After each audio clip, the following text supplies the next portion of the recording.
Nuclear charge is the number of protons present inside the nucleus. अब nuclear charge जो होती है, nuclear charge जो होती है, ये न्यूक्लियस के अंदर पॉजिटिव चार्ज को इंक्रीज करता है। जितनी पॉजिटिव चार्ज न्यूक्लियस में ज्यादा होगी, उतना इलेक्ट्रॉन और न्यूक्लियस के दरमियान फोर्स ऑफ अट्रैक्शन ज्यादा होगा, और जितना फोर्स ऑफ अट्रैक्शन ज्यादा होगा उतना आपको एनर्जी यहां से ज्यादा देनी पड़ेगी ताकि इलेक्ट्रॉन बाहर आ जाए एटम में से। ओके, तो जितना फोर्स ऑफ अट्रैक्शन ज्यादा होगा, ये फोर्स ऑफ अट्रैक्शन ज्यादा किससे होगा? जब न्यूक्लियर चार्ज ज्यादा होगी। More is the nuclear charge, more is the force of attraction, and more is the force of attraction, more energy is required to remove this electron. More energy is required, this means more is the value of IE. More is the value of IE. This means जितनी ज्यादा nuclear charge उतना ज्यादा high value होगा ionisation energy का। ठीक है, so nuclear charge is directly proportional to ionisation energy.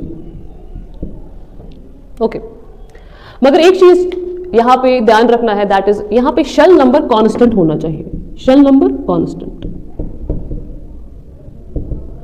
अगर shell number constant होगा और न्यूक्लियर चार्ज बढ़ेगा, if shell number remains constant और न्यूक्लियर चार्ज इंक्रीज हो जाएगा, तो ऑब्वियस सी बात है जितनी ज्यादा न्यूक्लियर चार्ज बढ़ेगी उतना वो इलेक्ट्रॉन को अट्रैक्ट करेगा, और जितना इलेक्ट्रॉन को अट्रैक्ट करेगा उतनी ज्यादा एनर्जी लगेगी इलेक्ट्रॉन को निकालने के लिए, क्योंकि फोर्स ऑफ अट्रैक्शन ज्यादा होगा।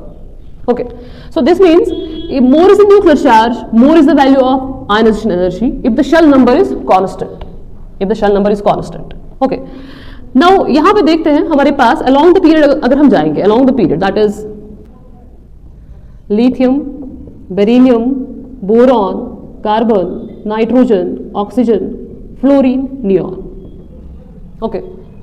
अगर हम यहाँ जाएंगे horizontally, horizontally मतलब along the period, down the group, मैंने आपको बोला कि डाउन द ग्रुप जो है, डाउन द ग्रुप साइज बढ़ जाता है, जिसकी वजह से आई का वैल्यू डिक्रीज होता है। तो जो सबसे टॉप पे होगा उसका साइज सबसे कम होगा, उसमें आई का वैल्यू सबसे ज्यादा होगा। अब हम देखेंगे अलोंग द पीरियड अगर हम जाएंगे तो क्या होगा। देखिए, अलोंग द पीरियड जब हम जाते हैं तो along the period shell number same रहता है, शेल नंबर रिमेन्स कांस्टेंट। ठीक है, जो लिथियम में जितने शेल्स होंगे उतने ही beryllium, boron, carbon, nitrogen, fluorine, neon तक होंगे। शेल नंबर रिमेन्स कांस्टेंट, एक पीरियड में शेल नंबर कांस्टेंट होता है। ठीक है, मगर न्यूक्लियर चार्ज बढ़ जाती है। लिथियम में +3 है न्यूक्लियर चार्ज, बेरिलियम में +4 है, बोरॉन में +5 है, कार्बन में +6 है, नाइट्रोजन में +7 है, ऑक्सीजन में +8 है, फ्लोरीन में +9 है और नियॉन में +10 है। तो जितनी न्यूक्लियर चार्ज बढ़ेगी उतना बढ़ेगा ionization energy, because nuclear charge और आयनाइजेशन एनर्जी का रिलेशनशिप है direct. Okay, now this means अगर हम लिथियम से जाएंगे बेरिलियम पे, तो क्योंकि न्यूक्लियर चार्ज बढ़ रही है तो बढ़ेगा आई का वैल्यू, जिसमें बेरिलियम का आई का वैल्यू लिथियम से ज्यादा होगा।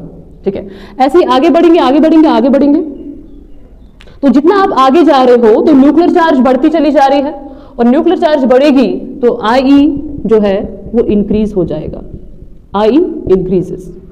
चलो, as we move from lithium to neon, I का वैल्यू इंक्रीज हो रहा है।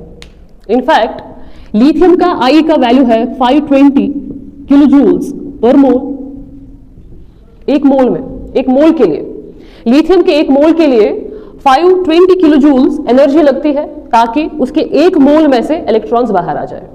ठीक है, नियॉन में है 2081 किलो जूल्स पर मोल, अप्रोक्सीमेटली। ठीक है, सो दिस मींस ये वैल्यू बढ़ रहा है, ये 500 से लेके 2000 तक पहुंच रहा है, और हमें पता है ऐसा क्यों हो रहा है, आई का वैल्यू क्यों बढ़ रहा है। दिस मींस नियॉन में एनर्जी ज्यादा लग रही है इलेक्ट्रॉन को निकालने के लिए, लिथियम में एनर्जी बहुत कम लग रही है इलेक्ट्रॉन को निकालने के लिए।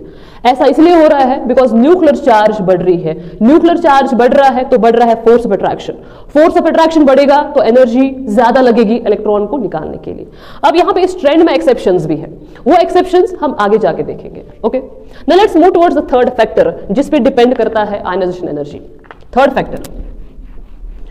फैक्टर है आपके पास स्क्रीनिंग इफेक्ट।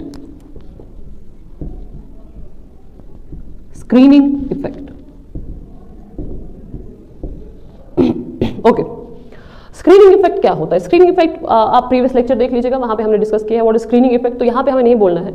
अब स्क्रीनिंग इफेक्ट देखिए, स्क्रीनिंग इफेक्ट में न्यूक्लियस जो है उसको अंदर शेल के इलेक्ट्रॉन जो है वो शील्ड करते हैं, एक स्क्रीन क्रिएट करते हैं। जब वो शील्ड करते हैं तो जो आउटर इलेक्ट्रॉन होता है यहाँ पे आउटर शेल में, वो फोर्स जो है महसूस नहीं करेगा। अगर ज्यादा शील्डिंग हो जाएगी तो आउटर इलेक्ट्रॉन जो है वो कम फोर्स में अट्रैक्शन महसूस करेगा, वो दूर चला जाएगा, वो इधर चला जाएगा। ठीक है, अगर शील्डिंग ज्यादा होगी, अगर अंदर के इलेक्ट्रॉन ज्यादा शील्ड करेंगे न्यूक्लियस को, तो वो न्यूक्लियस जो है वो इस इलेक्ट्रॉन को पुल नहीं कर पाएगा। अगर वो इस इलेक्ट्रॉन को पुल नहीं कर पाएगा तो इलेक्ट्रॉन का निकलना आसान हो जाएगा। आसान का मतलब है एनर्जी कम देनी पड़ेगी। दिस मींस आई का वैल्यू कम होगा जब अंदर के इलेक्ट्रॉन ज्यादा स्क्रीनिंग करेंगे। जब अंदर के इलेक्ट्रॉन ज्यादा स्क्रीनिंग करेंगे तो आउटर इलेक्ट्रॉन का निकलना आसान हो जाएगा। आसान का मतलब है आई का वैल्यू लेस होगा। This means more is a screening, less is attraction, more easily will the electron move out of the atom. Okay, so screening effect का क्या रिलेशनशिप है आयनेशन एनर्जी के साथ? More is screening, less is ionisation energy, inverse relationship. जितना ज्यादा screening उतना ही आपको कम energy लगेगी इलेक्ट्रॉन को निकालने के लिए। अब यहां पे देखिएगा हमारे पास s ऑर्बिटल्स भी होते हैं, p होते हैं, d होते हैं, f होते हैं। ठीक है, अब इलेक्ट्रॉन या तो s ऑर्बिटल्स में होगा, या तो p ऑर्बिटल्स में होगा, या तो d में होगा, या तो f सबशेल में होगा। ठीक है, अब इलेक्ट्रॉन को ये जो s ऑर्बिटल होता है ये न्यूक्लियस के बहुत नजदीक होता है, उससे थोड़ा सा दूर होता है p ऑर्बिटल, उससे दूर होता है d ऑर्बिटल, सबसे दूर होता है f ऑर्बिटल। ठीक है ना, for a particular shell s orbital में से इलेक्ट्रॉन का निकलना मुश्किल होता है। ठीक है, उससे आसान होता है p में, उससे आसान होता है d में, उससे आसान होता है f में। तो f में इलेक्ट्रॉन का निकलना बहुत ही आसान होता है क्योंकि f जो होता है f ऑर्बिटल्स वो न्यूक्लियस से दूर होता है। नाउ ये आई का वैल्यू किस इलेक्ट्रॉन्स के लिए ज्यादा होगा? s के लिए आई का वैल्यू बहुत ही ज्यादा होगा, उससे कम होगा p, उससे कम होगा d, सबसे कम होगा f।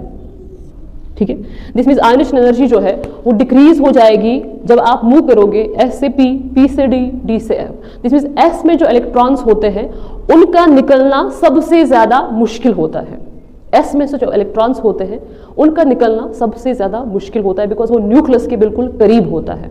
Okay, now this was about the screening effect.